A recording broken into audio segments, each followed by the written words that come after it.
Capítulo 4 O plano da redenção. A queda do homem encheu o céu todo de tristeza. O mundo que Deus fizera estava deslustrado pela maldição do pecado e habitado por seres condenados à miséria e morte. Não parecia haver meio pelo qual pudessem escapar os que tinham transgredido a lei. Os anjos cessaram seus cânticos de louvor. Por toda a corte celestial havia pranto pela ruína que o pecado ocasionara. O Filho de Deus, o glorioso comandante do céu, ficou tocado de piedade pela raça decaída. Seu coração moveu-se de infinita compaixão ao erguerem-se diante dele os ais do mundo perdido.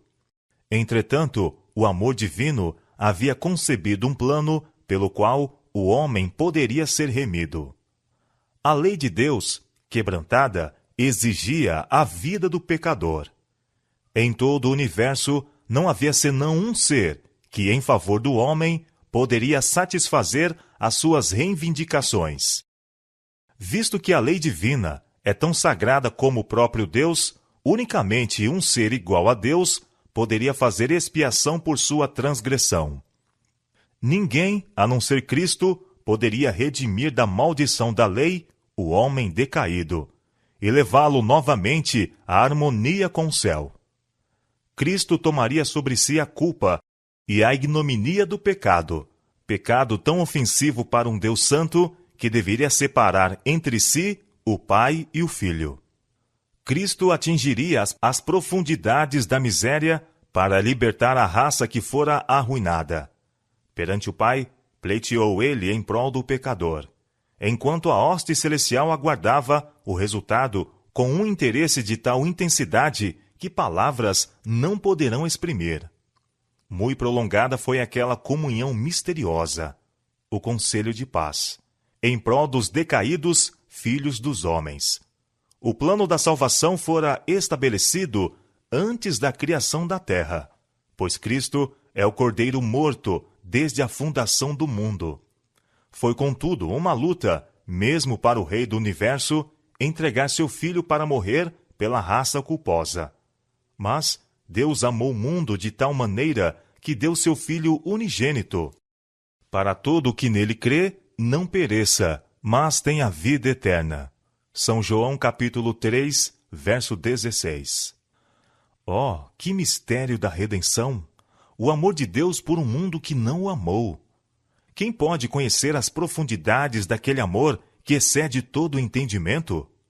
Durante séculos intérminos, mentes imortais, procurando entender o mistério daquele amor incompreensível, maravilhar-se-ão e adorarão. Deus ia ser manifesto em Cristo, reconciliando consigo o mundo. 2 Coríntios capítulo 5, verso 19. O homem se tornara tão degradado pelo pecado que lhe era impossível, por si mesmo, andar em harmonia com aquele cuja natureza é pureza e bondade. Mas Cristo, depois de ter remido o homem da condenação da lei, poderia comunicar força divina para se unir com o esforço humano. Assim, pelo arrependimento para com Deus e fé em Cristo, os caídos filhos de Adão poderiam mais uma vez tornar-se filhos de Deus. O plano pelo qual poderia unicamente conseguir-se a salvação do homem abrangia o céu todo em seu infinito sacrifício. Os anjos não puderam regozijar-se ao desvendar-lhes Cristo o plano da redenção, pois viram que a salvação do homem deveria custar a indizível mágoa de seu amado comandante. Com pesar e admiração, escutaram suas palavras ao contar-lhes ele como deveria descer da pureza e paz do céu, de sua alegria, glória e vida imortal e vir em contato com a degradação da terra, para suportar suas tristezas, ignominia e morte. Ele deveria ficar entre o pecador e a pena do pecado. Poucos, todavia, o receberiam como o Filho de Deus. Deixaria sua elevada posição como a majestade do céu, apareceria na terra e humilhar-se-ia como um homem, e pela sua própria experiência familiarizar-se-ia com as tristezas e tentações que o homem teria de arrostar. Tudo isto seria necessário a fim de que ele pudesse socorrer os que fossem tentados. Hebreus capítulo 2, verso 18. Quando sua missão como ensinador estivesse terminada, deveria ser entregue nas mãos de homens ímpios e ser submetido a todo insulto e tortura que Satanás os poderia inspirar a infligir. Deveria morrer a mais cruel das mortes, suspenso entre o céu e a terra, como um pecador criminoso. Deveria passar longas horas de agonia, tão terrível que anjos não poderiam olhar para isso, mas velariam o rosto para não verem aquele quadro. Deveria suportar a aflição de alma, a ocultação da face do Pai, enquanto a culpa da transgressão, o peso dos pecados do mundo inteiro estivessem sobre ele. Os anjos prostraram-se aos pés de seu comandante e ofereceram-se para serem sacrifício para o homem. Mas a vida de um anjo não poderia pagar a dívida. Apenas aquele que criara o homem tinha poder para o redimir. Contudo, deveriam os anjos ter uma parte a desempenhar no plano da redenção. Cristo havia de fazer-se um pouco menor que os anjos, por causa da paixão da morte. Hebreus capítulo 2, verso 9. Tomando ele sobre si a natureza humana, sua força não seria igual a deles, e deveriam eles ministrar-lhe, fortalecê-lo em seus sofrimentos e mitigá-los. Deveriam também ser espíritos ministradores, enviados para ministrarem a favor daqueles que seriam herdeiros da salvação. Hebreus capítulo 1, verso 14. Eles guardariam os súditos da graça, do poder dos anjos maus e das trevas arremessadas constantemente em redor deles por Satanás. Quando os anjos testemunhassem a agonia e humilhação de seu Senhor, encher-se-iam de dor e indignação, e desejariam livrá-lo de seus assassinos, mas não deveriam intervir a fim de evitar qualquer coisa que vissem. Fazia parte do plano da redenção que Cristo sofresse o escárnio e maltrato de homens ímpios. E ele consentiu com tudo isto quando se tornou o Redentor do homem. Cristo assegurou aos anjos que pela sua morte resgataria muitos e destruiria aquele que tinha o poder da morte. Recuperaria o reino que o homem perdera pela transgressão, e os remidos deveriam herdá-lo com ele, e nele habitar para sempre. Pecado e pecadores seriam extintos para nunca mais perturbarem a paz do céu ou da terra. Ele ordenou que o exército angélico estivesse de acordo com o plano que seu pai aceitara, e se alegrasse de que, pela sua morte, o homem decaído pudesse reconciliar-se com Deus. Então, alegria, inexprimível alegria, encheu o céu. A glória e bem-aventurança de um mundo remido sobrepujaram mesmo a angústia e sacrifício do príncipe da vida. Pelos passos celestiais ecoaram os primeiros acordes daquele cântico que deveria soar por sobre as colinas de Belém. Glória a Deus nas alturas, paz na terra, boa vontade para com os homens. São Lucas capítulo 2, verso 14. Com mais intensa alegria, então, do que no enlevo da criação recém-feita, as estrelas da alva juntas alegremente cantavam, e todos os filhos de Deus rejubilavam. Jó, capítulo 38, verso 7.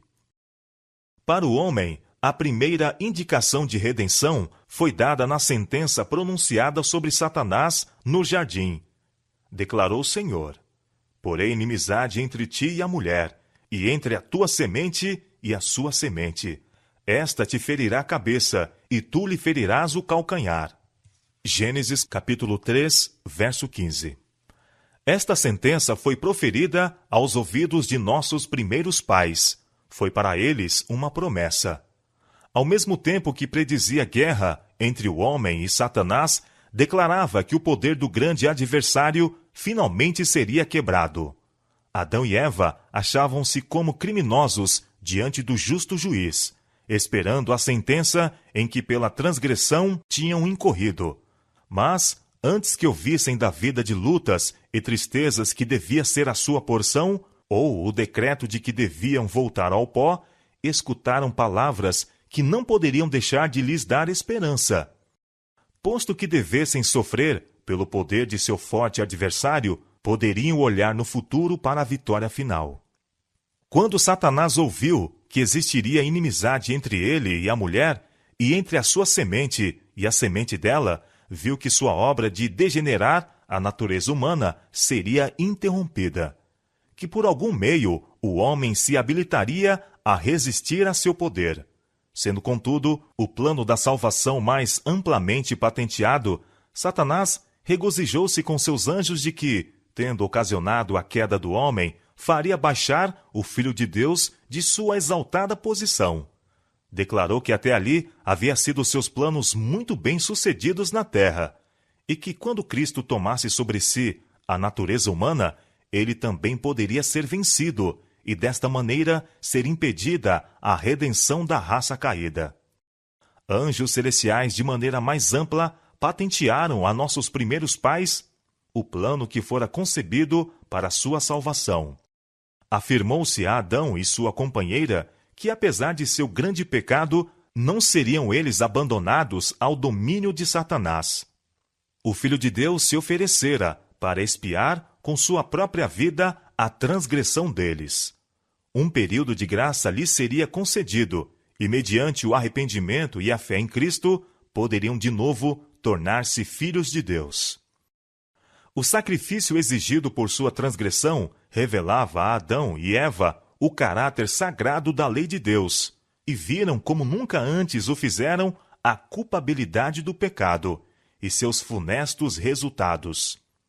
Em seu remorso e angústia, rogaram que a pena não recaísse naquele cujo amor havia sido a fonte de toda a sua alegria, antes que repousasse sobre eles e sua posteridade. Foi-lhes dito que, visto ser a lei de Jeová o fundamento de seu governo, no céu, assim como na terra, mesmo a vida de um anjo não poderia ser aceita como sacrifício por sua transgressão. Nenhum de seus preceitos poderia ser abrogado ou mudado para valer ao homem em sua condição decaída. Mas o Filho de Deus, que criara o homem, poderia fazer expiação por ele. Assim como a transgressão de Adão tinha trazido miséria e morte, o sacrifício de Cristo traria vida e imortalidade. Não somente o homem, mas também a terra tinha pelo pecado vindo sob o poder do maligno, e deveria ser restaurada pelo plano da redenção. Ao ser criado, foi Adão posto no domínio da terra, mas, cedendo à tentação, foi levado sob o poder de Satanás. Porque de quem alguém é vencido, do tal faz-se também servo. 2 Pedro capítulo 2, verso 19. Quando o homem se tornou cativo de Satanás, o domínio que exercera passou para o seu vencedor. Assim, Satanás se tornou o Deus deste século. 2 Coríntios capítulo 4, verso 4. Ele usurpou aquele domínio sobre a terra, que originalmente fora dado a Adão. Cristo, porém, pagando pelo seu sacrifício a pena do pecado, não somente remiria o homem, mas restabeleceria o domínio que ele perdera. Tudo que foi perdido pelo primeiro Adão será restaurado pelo segundo. Diz o profeta: E a ti, ó torre do rebanho, monte da filha de Sião, a ti virá, sim, a ti virá o primeiro domínio. Miqueias capítulo 4, verso 8.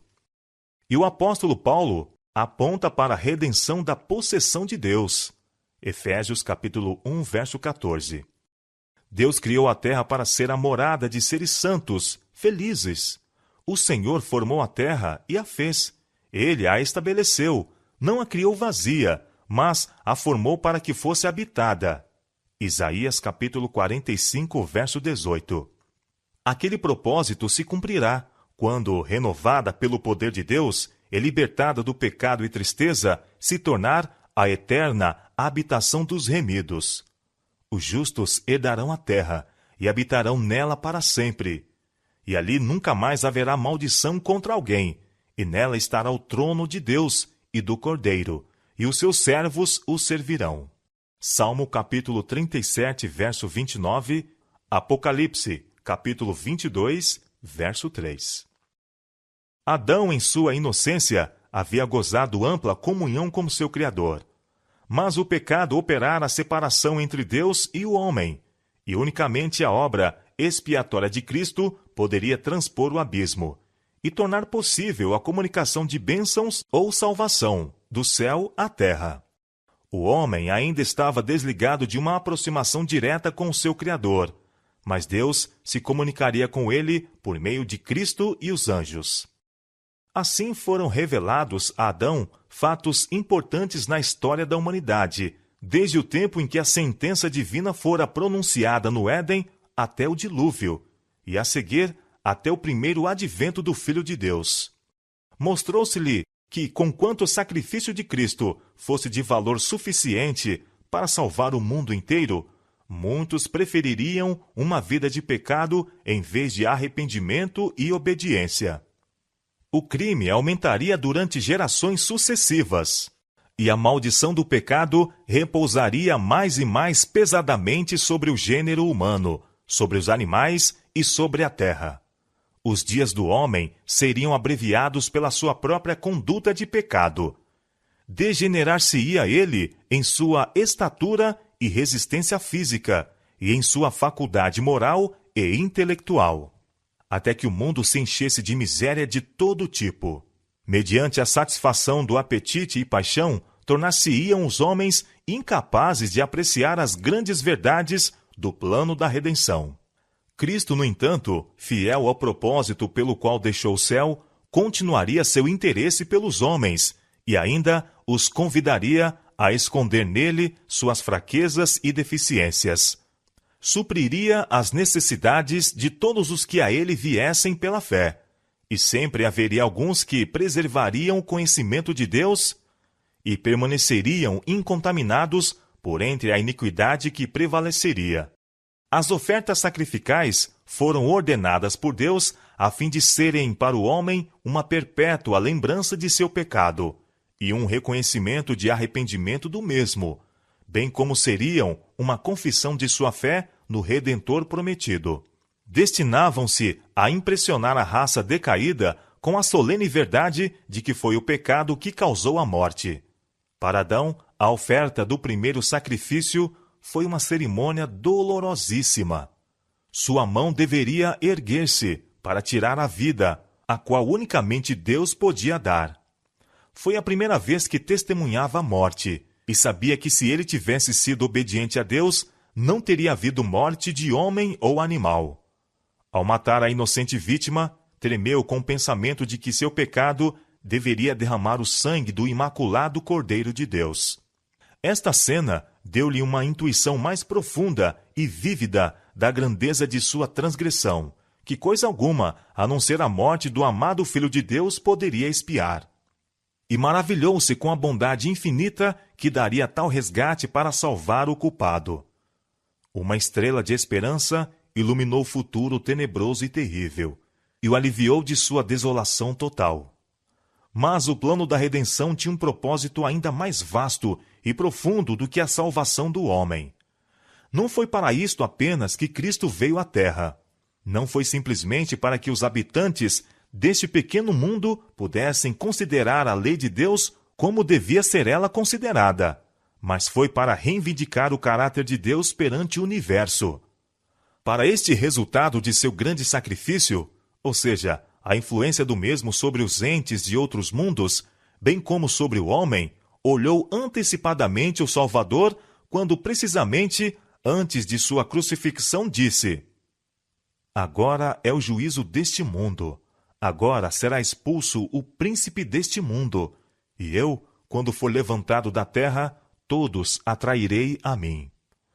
São João capítulo 12, versos 31 e 32. O ato de Cristo, ao morrer pela salvação do homem, não somente tornaria o céu acessível à humanidade, mas perante todo o universo justificaria Deus e seu Filho, em seu trato com a rebelião de Satanás. Estabeleceria a perpetuidade da lei de Deus e revelaria a natureza e os resultados do pecado.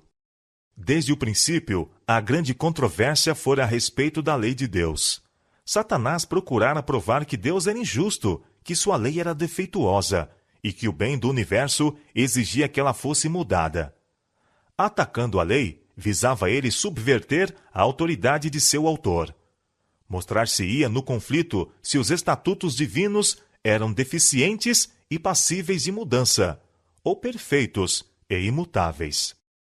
Quando Satanás foi arremessado do céu, resolveu tornar a terra o seu reino. Quando tentou e venceu Adão e Eva, achou que havia adquirido posse deste mundo. Porque, dizia ele, escolheram a mim como seu príncipe. Alegava que era impossível ser concedido perdão ao pecador, e, portanto, a raça decaída constituía legítimos súditos seus, e seu era o mundo.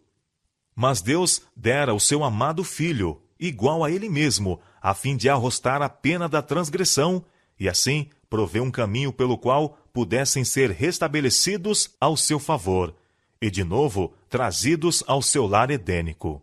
Cristo empreendeu redimir o homem e livrar o mundo das garras de Satanás.